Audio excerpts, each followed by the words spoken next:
دو سوال ہو گئے نا آپ کے؟ ایک رہ گیا سر، ایک. جی سر بولیں، دوسرا سوال کیا ہے؟ کیمرہ کھلا ہے سر؟ اچھا کھلا ہے جی، سر کھلا ہے.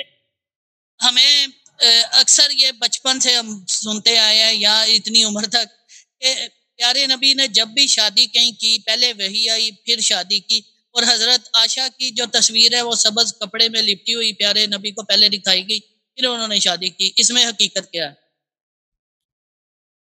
تو یہ جو ہے نا، دیکھیں عائشہ کی جو ہے، عائشہ یہ تو عائشہ اپنی تعریف کے لیے اس نے بہت سارے احادیث مشہور کرا دی ہیں کہ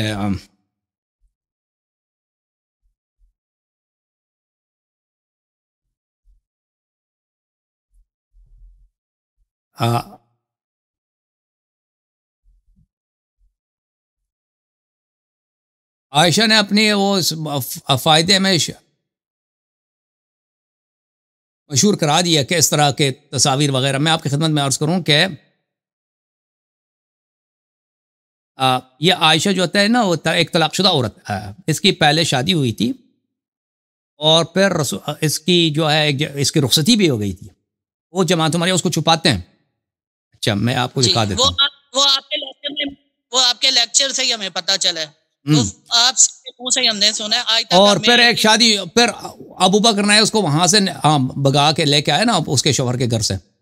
اس نے خود کہہ دیا کہ میں اس کو بگا کے لے کے آتا ہوں. تو یہ باتیں جو ہے نا کہ رسول اللہ صلی اللہ علیہ وسلم سے اس سے بڑی محبت تھی، اس طرح نہیں ہے. قرآن مجید میں جو اس کی مذمت ہے عائشہ کی، بالکل وہ سورہ تحریم میں آج کا جو گفتگو ہوا نا مولوی صاحب سے، وہ سب تو ثابت ہو گیا نا. اور سر وہ یہ دائی حلیمہ کی حقیقت کیا ہے؟ حلیمہ سعدیہ وہ رسول صلی اللہ علیہ وسلم کے مرضع ہیں. وہ اکثر اہل تشیع علماء سے سنتے ہیں، وہ کہتے ہیں وہ سب جھوٹ ہے. نہیں جو حقیقت ہے وہ آپ سے ہمیں پتہ چلے گا. نہیں، میں نے تو نہیں دیکھا اہل بیت علیہ السلام کے حدیث میں کہ یہ جھوٹ ہو. اب اس کے نبی صلی اللہ علیہ وسلم کے مرضعات تھی، وہ کافی میں بھی موجود ہے. کافی میں موجود ہے. آصف رضا علوی سے ہم نے اسی کے بیان کو سنا ہے، وہ تو بڑی مذمت کرتے. نہیں یہ دیکھیں آپ کے پاکستانی جو ذاکرین ہیں، یہ بعض باتیں جو صحیح ہیں ان کو تکذیب کرتا ہے نا، وہ اس کی کوئی عالمہ سعدیہ کے کیا مشکل ہے کہ اگر نبی صلی اللہ علیہ وسلم کو وہ دودھ دے دے. بہت شکریہ سر، میرے پاس اللہ آپ کو عزت دے، کیا سلامتی دے. تھینک یو سر، اللہ آپ کو جب اپنے علماء سے سوال کرتے ہیں نا، اپنے علماء سے جا کے، وہ سب سے پہلے ہمیں یہ کہتے ہیں جی تم نے کسی شیعہ سے سنا ہوگا. اب جب سوال کرتے ہیں وہ کہتے ہیں تم نے اللہ یاری کو سنا. اللہ آپ کو عزت دے، اللہ آپ کو سلامتی. ہم نے آپ کا نام رکھا ہے. اللہ آپ کو عزت دے. Thank you sir, thank you. وعلیکم السلام. آغا صاحب کیسی طبیعت ہے؟ اللہ تعالیٰ آپ کو بہت عزت دے. کہاں سے کال فرمایا آپ نے بھائی؟ میں نے حیدرآباد سے بات کر رہا ہوں آغا صاحب. حیدرآباد سندھ سے؟ جی. اللہ آپ کو سلامتی دے. تھینک یو سر. بولیں آغا صاحب، ایک ریکویسٹ کرنی ہے اور ایک سوال کرنا ہے آپ سے. جی بولیں.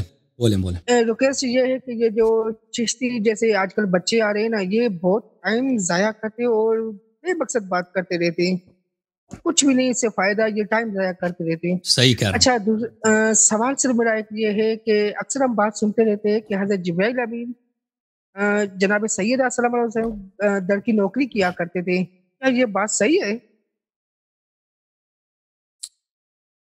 در کی نوکری کرتے تھے؟ مجھے ابھی ذہن میں نہیں آ رہا. یعنی وہ بہت ادب کرتے تھے. دیکھیں حدیث میں ان الملائکہ لخدامنا وخدام شیعتنا، حدیث میں ہے کہ ملائکہ ہماری خدمت کرتے ہیں اور ہمارے شیعوں کی خدمت کرتے ہیں. ملائکہ کے متعلق ہے، لیکن جبرائیل امین تو بہت بلند مقام کے فرشتہ ہیں، ٹھیک ہے نا. جبرائیل امین کے لیے یہ ہے کہ ایک دن وہ آئے اور انہوں نے دیکھا کہ حضرت امام حسین علیہ السلام کا گہوارہ ہے، جھولا ہے، اور وہ امام حضرت زہرا سلام اللہ علیہ کو نیند لگی ہے. تو انہوں نے جھولے کو حرکت دینا شروع کیا، جھولانا شروع کیا، ٹھیک ہے نا. تو اس طرح کی خدمت روایات میں ہے. اب امیر المؤمنین علیہ السلام جب جنگوں میں جاتے تھے، دیکھیں روایت میں ہے، جب کسی بھی جنگ میں جاتے تھے تو جبرائیل ان کے دائیں ہاتھ پہ ہوتے تھے اور میکائیل ان کے بائیں ہاتھ پہ ہوتے تھے، ٹھیک ہے نا. یہ حدیث میں ہے ان کی خدمت کے لیے، ٹھیک ہے نا. اس طرح کی خدمت ہے ان.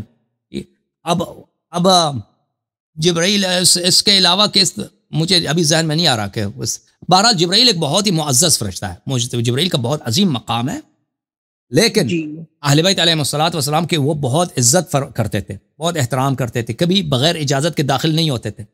یعنی جبرائیل جب بھی رسالت پناہ صلی اللہ علیہ وسلم کے پاس آتے تھے اجازت لے کے کمرے میں اس طرح بغیر اجازت کے داخل نہیں ہوتے تھے، اذن لے کے داخل ہوتے تھے. اور مجھے یاد پڑتا ہے روایات میں کہ وہ بہت باادب بیٹھتے تھے پیغمبر صلی اللہ علیہ وسلم کے سامنے، بہت ہی ادب اور تواضع کے ساتھ بیٹھتے تھے جبرائیل علیہ السلام. اب اس طرح انہوں نے اور مزید خدمت کی، اور ابھی میرے ذہن میں نہیں آ رہا، جو میرے ذہن میں آیا میں نے آپ کی خدمت میں عرض کیا. ٹھیک ہے نا بھائی؟ جی آگا صاحب، اللہ تعالیٰ آپ کو جزائے خیر عطا کرے. تھینک یو سر، اللہ کو عزت دے. تھینک یو دین بھائی. خیریت سے ہیں؟ وعلیکم السلام. جی لائر صاحب کیا حال ہے؟ آپ طبیعت آپ کی؟ اللہ تعالیٰ کا بڑا احسان ہے. Thank you for coming. بہت شکریہ آپ کے تشریف آوری کا. ماشاء اللہ، بہت آپ کا شکریہ. میں آپ سے بہت مستفید ہوتا ہوں آپ کی گفتگوؤں سے. تو میں متعلم کی حیثیت سے آپ کے دربار میں آیا ہوں، آپ کے اس پہ محفل میں، مطلب مناظر کی حیثیت سے نہیں. میں کچھ سوالات میرے ہیں. میں بیسیکلی بنیادی طور پر تو ہمارا تعلق سنی مسلک سے تھا، ٹھیک ہے. پھر ہم تشیع کی طرف آئے اور پھر کچھ عرصہ اس کو پڑھا سمجھا، سمجھ کے یعنی کچھ چیزیں سمجھ کے ہم آئے تھے. تو ادھر پھر مسئلہ ہو گیا، مطلب ہمارے ذہن میں کچھ شکوک و شبہات پیدا ہو گئے. تو ہمارے ہاں پھر علماء اس پہ بات کیوں کہ نہیں کرتے. تو میں نے کہا کہ آپ بہت ببانگ دہل اور بہت حقیقت کا اظہار بہت کھلے الفاظ میں کرتے، تو میں نے کہا کہ آپ سے میں کچھ استفادہ کروں. تو میں بنیادی طور پر پہلی بات ہے میں آپ کا شکریہ ادا کرتا ہوں. آپ نے جس ادب کا اور تواضع کا اظہار کیا ہے، آپ بڑے فاضل آدمی ہیں. میں نے آپ کے کلپس دیکھے ہیں، آپ تحقیقی بہت اچھے کلپس بناتے ہیں. اللہ آپ کو جزائے خیر دے اور اللہ تعالیٰ آپ کی توفیقات میں اضافہ فرمائے. اور بہت سارے لوگ آپ کی باتوں سے مستفید ہوتے ہیں. اور پاکستان کے ماحول میں جیسے آپ ریکارڈنگ کراتے ہیں اس طرح کرنا تحقیقی وہ نادر ہے، منفرد ہے. بہت سارے لوگ ویورز بڑھانے کے لیے سنسنی خیز باتیں کرتے ہیں تاکہ ان کے لوگ کلک کریں اور دیکھ لیں. لیکن آپ کا انداز تحقیق ہے. آپ کا انداز یہ نہیں ہے کہ میں زیادہ سے زیادہ ویور کیچ کروں، بلکہ آپ کا انداز یہ ہے کہ آپ علمی باتیں، تحقیقی باتیں اور کچھ باتیں جس میں ڈیپتھ ہو، گہرائی ہو، وہ باتیں پیش کریں. اس سے اگر زیادہ ویورز نہ بھی آئیں تو نہ آئیں. تو میں آپ کا بڑا شکر گزار ہوں. اللہ آپ کو جزائے خیر دے. آپ نے جو مجھ سے سوالات کرنے ہیں تو اگر مجھے آئے تو میں اتنا بڑا کوئی محقق نہیں ہوں. اگر مجھے آئے ان کے جواب تو انشاءاللہ تبارک و تعالی امید کرتا ہوں کہ جواب دے سکوں. بسم اللہ کریں. بہت شکریہ لہر صاحب، آپ نے میرے لیے اتنے اچھے کلمات کہے. اس پہ خدا آپ کی توفیقات میں اضافہ فرمائے، آپ کے علم میں، آپ کی شعور میں. اچھا لہر صاحب، میں پہلا جو ایک سوال ہے نا، جو عقیدے کے حوالے سے میرا ایک سوال تھا. جب ہم عقیدہ لیں گے تو اس کا سورس کیا ہے؟ یعنی قرآن پاک سے تو ہر کوئی کہتا ہے کہ ہم عقیدہ لیں گے. تو اس کے بعد حدیث، تو کیا حدیث احاد سے بھی عقیدہ لیا جائے گا یا عقیدے کے لیے صرف حدیث متواتر کا ہونا ضروری ہے؟ یہ میرا پہلا سوال ہے. جی تو عرض یہ ہے کہ دیکھیں کچھ بنیادی باتیں ہیں جن کی عقل گواہی دے دیتا ہے. یعنی اگر اگر شخص قرآن و سنت پہ اعتقاد بھی نہیں رکھتا، لیکن اللہ تعالیٰ نے ہر بشر کے باطن میں ایک باطنی نبی، ایک باطنی پیغمبر کو رکھا ہوا ہے جس کا نام عقل ہے. اور اگر کسی کے پاس عقل نہیں ہے تو وہ اس پہ تکلیف بھی نہیں ہے، اس پہ حساب کتاب بھی نہیں ہے. جی تو ہر انسان جو مکلف ہے اس کے اندر عقل ہے. اور عقل ایک ایسی چراغ ہے کہ اس کے سامنے اگر مختلف راہیں دکھایا جائیں تو بہت دفعہ، نہیں کہ ہر دفعہ، بہت دفعہ وہ غلط اور صحیح میں تشخیص دے سکتا ہے. بالخصوص اگر انسان عقل کا استعمال کرے اور سوچے اور کچھ تحقیق کرے. اور کیونکہ حق اور باطل میں بہت دفعہ تشابہ ہوتا ہے، لوگ باطل باتوں کو حق بنا کر پیش کرتے ہیں، لیکن اگر انسان سوچے تو بہت دفعہ بہت آسانی سے واضح ہو جاتا ہے کہ حق کیا ہے. تو ایک مرحلے میں عقل حجت ہے. اور عقل جب شہادت دے دیتا ہے کہ قرآن کریم اللہ کا کلام ہے، یہ اللہ تعالیٰ کی وحی ہے، اور اللہ تعالیٰ خالق زمین و آسمان ہے، اللہ جھوٹ نہیں بولتا. اور عقل جب شہادت دے دیتا ہے کہ نبی کریم صلی اللہ علیہ وآلہ وسلم اللہ کے نبی ہیں اور وہ معصوم ہیں اور وہ ہدایت کے لیے بھیجے گئے اور سراج منیر ہیں، ہادی ہیں، بشیر و نذیر ہیں، اور ائمہ اطہار علیہم الصلاۃ والسلام ان کے معصوم اور برحق خلفاء ہیں، اللہ کی جانب سے ہدات مہدیین ہیں. ان کو اللہ نے ہدایت کے لیے، تعلیم کے لیے، راہ دکھانے کے لیے اللہ نے تعین فرمایا ہے. تو پھر ان کے سب اقوال و افعال حجت بن جاتے ہیں. اب آپ کا سوال یہ ہے کہ قرآن، یہ تو بلا شک قرآن سے عقیدہ لے سکتے ہیں بشرط کہ وہ کسی معاملے میں صریح ہو، کسی موضوع میں صریح ہو، نص ہو. اگر متشابہ ہے تو لازمی بات ہے اس کے متعدد معنی ہیں. اسی طرح احادیث جو متواتر ہیں، یقینی ہیں، ان سے آپ عقیدہ لیں، اس میں تو شک نہیں. اب بات آ جاتی ہے اخبار احاد میں. دیکھیں احاد کا مطلب یہ ہے کہ وہ یقینی نہیں ہے، ٹھیک ہے نا، یقینی نہیں ہے. تو عرض یہ ہے کہ یہ ایک بہت بڑی غلط فہمی ہے کہ یہ احادیث اخبار احاد ہیں. اگر کوئی بھی حدیث اس کا وہ ایک سورس سے بھی آ جائے لیکن اس کے ساتھ ایسے قرائن ایسے شواہد موجود ہیں کہ یہ واقعاً معصوم کا کلام ہے، چاہے اس کی ایک ہی بھی سند ہو، ٹھیک ہے نا، ایک ہی بھی سند ہو، وہ خبر واحد کے زمرے سے نکل جاتا ہے، وہ یقینی بن جاتا ہے، بشرطے کہ آپ کے پاس اس کے ساتھ ایسے قرائن ہوں، ایسے شواہد ہوں، یا ایک قرینہ ہو، ایک شاید ایک دلیل کافی ہے کہ وہ ایک ہی اسی حدیث کو وہ یقینی بنا لیتا ہے یا اطمینان کے حد تک پہنچا دیتا ہے، تو وہ صحیح بن جاتا ہے، وہ صحیح اس معنوں میں کہ یہ یقینی بن جاتا ہے، پھر وہ واحد نہیں رہتا۔ تو الحمدللہ رب العالمین شیعہ احادیث اکثر ایسے ہیں کہ وہ اس طرح نہیں ہے کہ ان کے ایک ہی سند پر ہمیں پتہ ہی نہیں ہے واقعا پیغمبر یا ائمہ ابرار صلوات اللہ علیہم کے یہ اقوال ہیں یا نہیں ہیں۔ احادیث شیعہ یہ ہمارے محدثین کا اس پہ بڑا زور ہے، بلکہ سید مرتضیٰ کا تو آپ نے دیکھا ہوگا، ان کا تو یہ بہت واضح ہے کہ شیعوں کا ترہ امتیاز یہ ہے کہ وہ اخبار واحد پہ عمل بھی نہیں کرتے، صرف خبر متواتر پہ عمل کرتے ہیں، ٹھیک ہے نا۔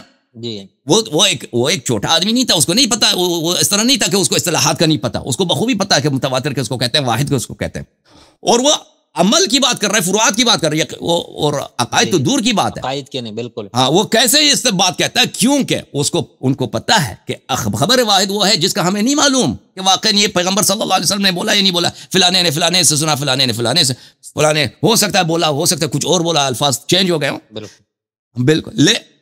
لذا ہم عقیدے میں اور عمل میں وہ چیز جو حجت ہے اللہ کی جانب سے، جو واقعا معصومین علیہ السلام کا فرمان ہے، ہم اس کو لے لیتے ہیں۔ اگر ہمیں پتہ نہیں ہے کہ یہ واقعا نبی صلی اللہ علیہ وسلم کا قول ہے یا نہیں ہے، امام معصوم علیہ السلام کا قول ہے یا نہیں، تو پھر ہم یقین سے کیسے کہہ سکتے ہیں؟ اس کو اپنا دین بنائے، اپنا حجت بنائے، ٹھیک ہے نا۔ ائمہ اطہار علیہم السلام قرآن مجید میں ظن کی کتنی وہ مذمت کرتے ہیں کہ ظن پہ عمل نہ کرو، ان الظن لا یغنی عن الحق شیئا، کہ گمان جو ہے، گمان کی پیروی نہ کرو، گمان جو ہے اکثر آپ کو بے راہ لے گا، آپ کو گمان ہوتا ہے کہ راہ یہ ہے، وہ بے راہ ہوتا ہے، وہ گمراہی ہوتا ہے۔ بہرحال یہ اختصار کے ساتھ آپ کا جواب۔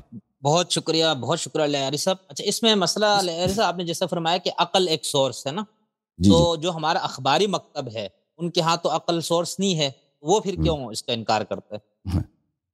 یہ مجھے نہیں معلوم اخباریوں کا کہ اخباری کیا کہتے ہیں، تو بہرحال میں نے محدثین کے کتب میں جو دیکھا ہے، مثلا مرحوم کلینی رحمۃ اللہ علیہ پورا چیپٹر ہے عقل کی، اور عقل کی تعریف کی، ان کا عقیدہ یہی ہے۔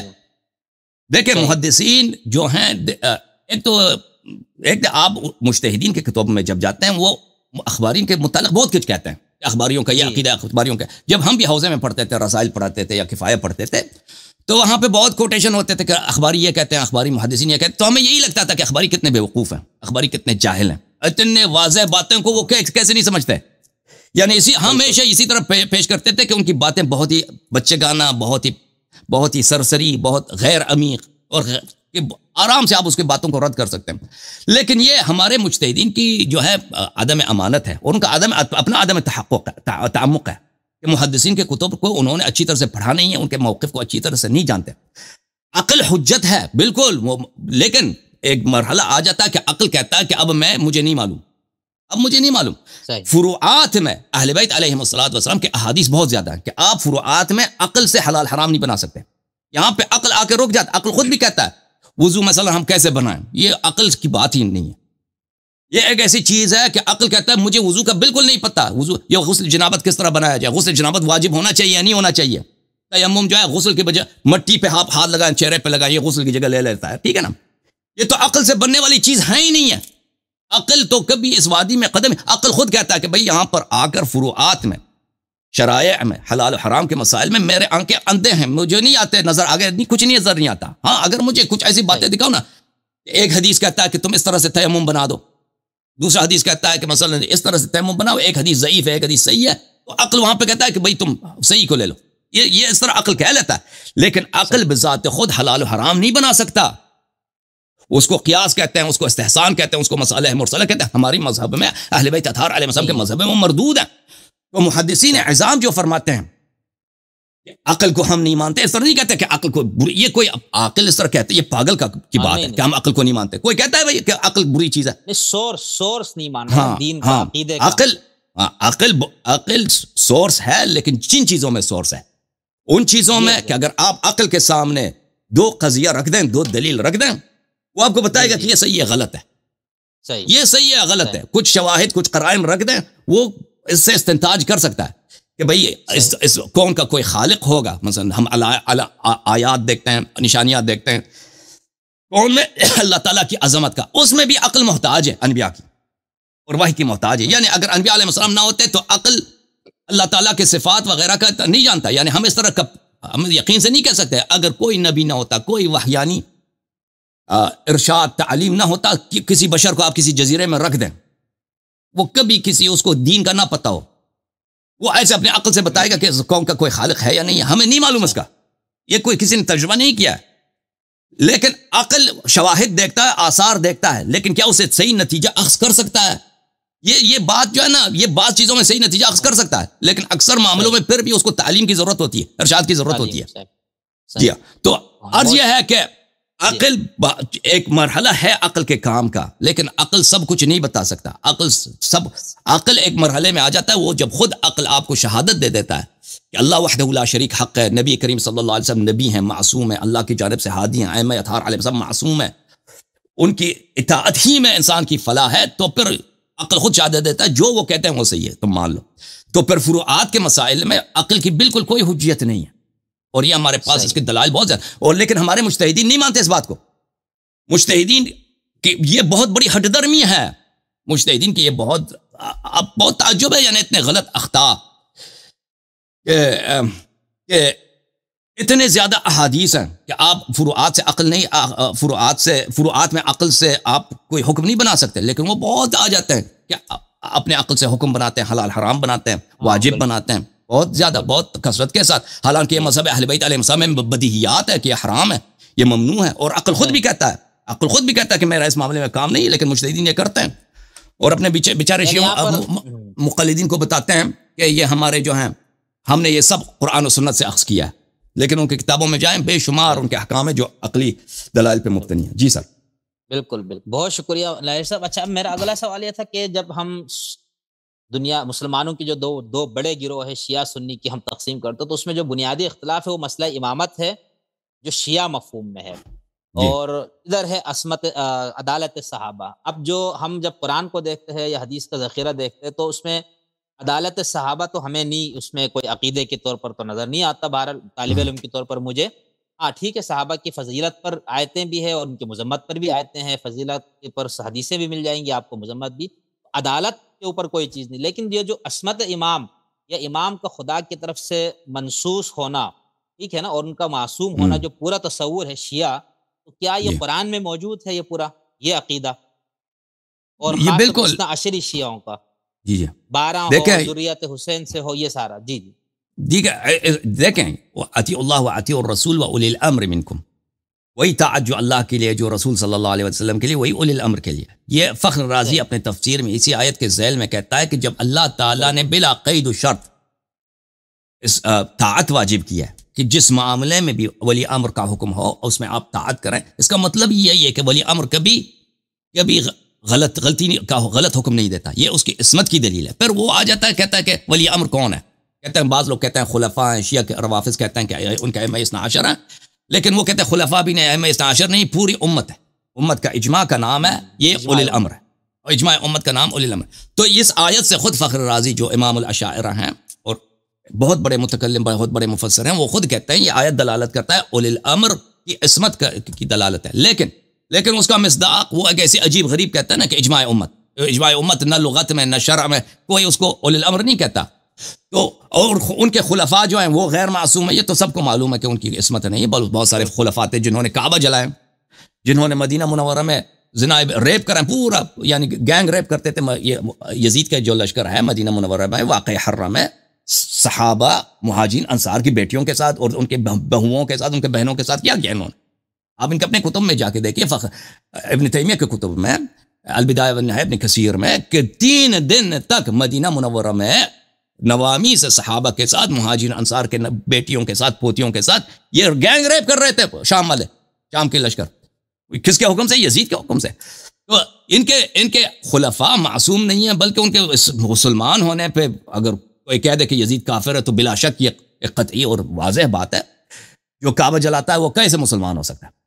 جو اب امام حسین علیہ السلام کو چھوڑیں, امام حسین علیہ السلام وہ روافظ کا حساب کرتا. اب کعبہ, امام حسین علیہ السلام کعبے سے تو بہت بڑا ہے, ان کی جوتی بھی کعبے سے المؤمن اعظم حرمتا من الکعبہ، امام حسین علیہ السلام تو دور کی بات ہے، لیکن جس نے کعبہ جلایا، یہ ان کی عقل کی بات کر رہا ہوں، مخالفین کے عقل کے مطابق بات، جس نے کعبہ جلایا، کعبہ پہ منجنیق پہنی، وہ کیسے مسلمان ہو سکتا ہے؟ ٹھیک ہے نا؟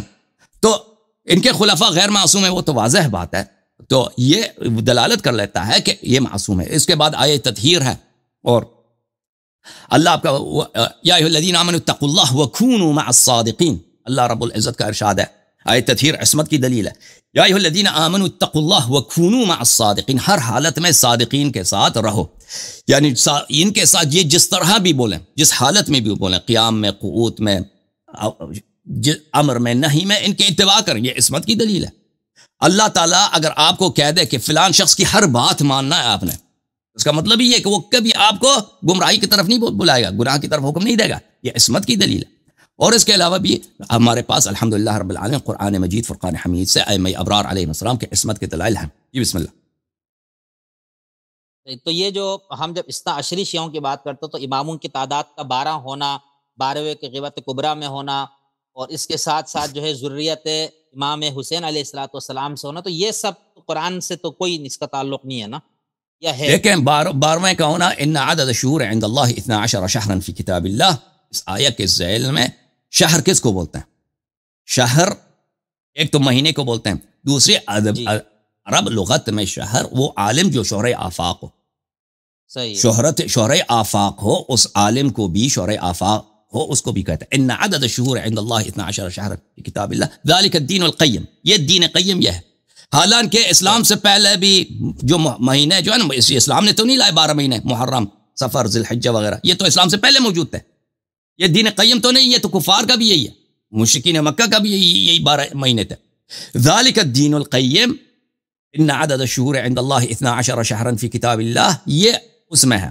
اللہ آپ کے عرض کریں کہ یہ کون سے 12 مشہور افراد ہیں، عالم ہیں جو شہر آفاق ہیں، جن کی عدد اللہ کے علم میں یوم خلق السماوات 12 ہیں، 13 نہیں ہے، 11 نہیں ہے، 14 نہیں ہے، 10 نہیں ہے، نہ زیادہ نہ کم، 12 ہیں۔ یہ دیکھیں اہل بیت اطہار علیہ السلام جن کا قرآن مجید نے حکم دیا کہ ہم ان کی اتباع کریں، ان کا فرمان بہت، اس آیہ کے ذیل میں احادیث بہت زیادہ ہیں کہ اس سے مراد ائمہ اطہار علیہ السلام ہے، کیونکہ قرآن کا بطن ہے، بطن کا بطن ہے، اور ایک آیہ کے متعدد معنی ہو سکتے ہیں بشرط کہ وہ منصوص ہوں۔ یہ اس کے ذی الحجہ، محرم وغیرہ بھی مراد ہے، اس کو ہم منع نہیں کرتے، لیکن دوسرا معنی کہ ائمہ اطہار علیہ السلام مراد اور مقصود ہیں، یہ بھی ہیں۔ اور اس کے علاوہ میں آپ کی خدمت میں عرض کروں، دیکھیں قرآن مجید جو ہے، فرقان حمید، اس کے متعلق دیکھیں جو مشہور عقیدہ ہے، جو مشہور ہے مسلمانوں میں، چاہے شیعہ ہے چاہے مخالفین میں، وہ یہ ہے کہ قرآن مجید میں سے کوئی آیا کم نہیں ہوا ہے۔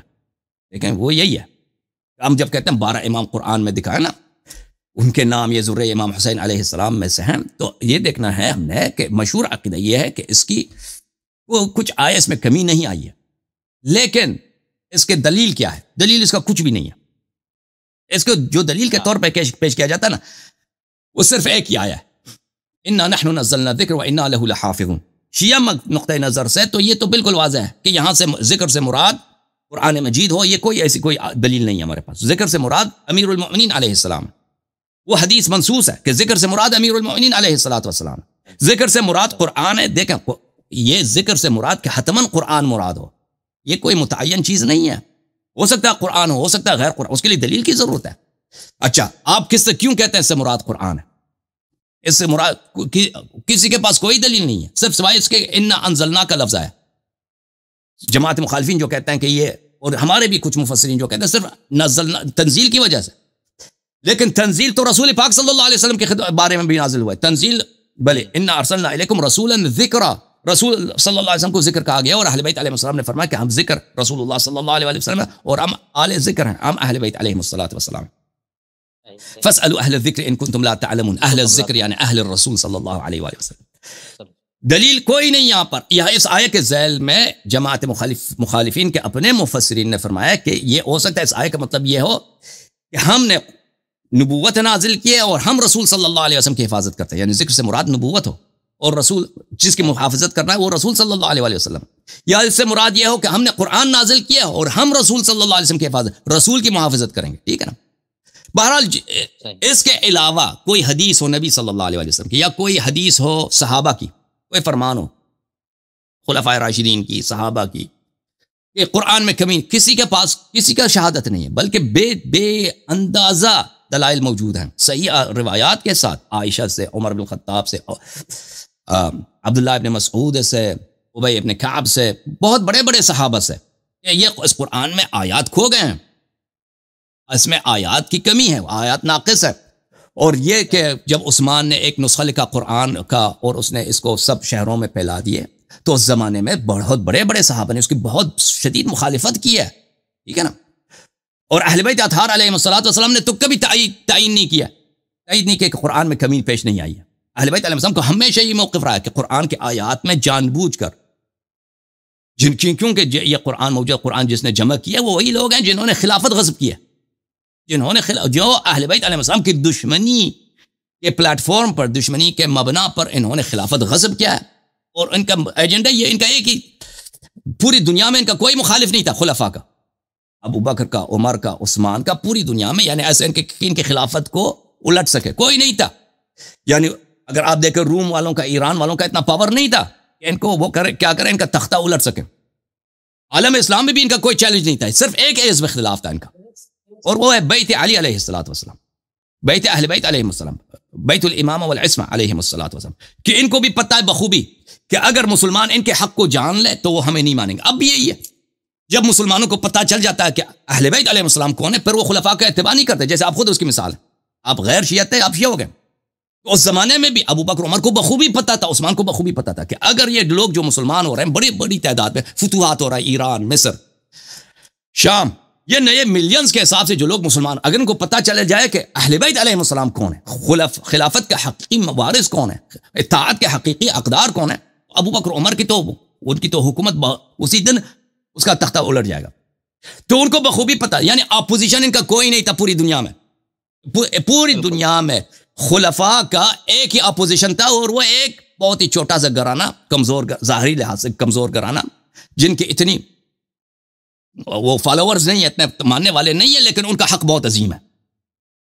اگر ان کا حق لوگوں کو پتہ چل جائے تو ان کی سیاسی طاقت بے نہایت ہو جائے گی، کسی کو پھر ان کو روکنے والا کوئی نہیں ہوگا۔ تو یہ جو ہے یہ لازمی بات ہے، یہ سیاستدان تھے، یہ اپنے منافع کو بخوبی جانتے تھے، تو انہوں نے قرآن جمع کیا ہے، اور وہی قرآن ہمارے پاس آ جائے، ٹھیک ہے نا۔